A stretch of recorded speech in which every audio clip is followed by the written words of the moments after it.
ఎల్లిపాయ దంచి వేసుకోవాలి, ఎండుమిర్చి, ఆనియన్, పచ్చిమిర్చి, కరివేపాకు పొడి, పసుపు కొద్దిగా నానేసుకోవాలి.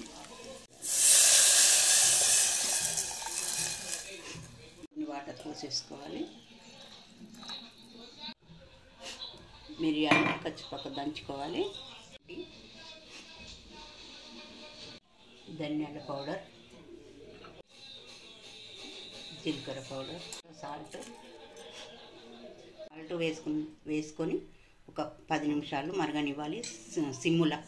సిమ్ములో పెట్టుకొని మరగనివ్వాలి. ఆ రసం అంతా దిగుతుంది చారుకి, అప్పుడు టేస్ట్ వస్తుంది.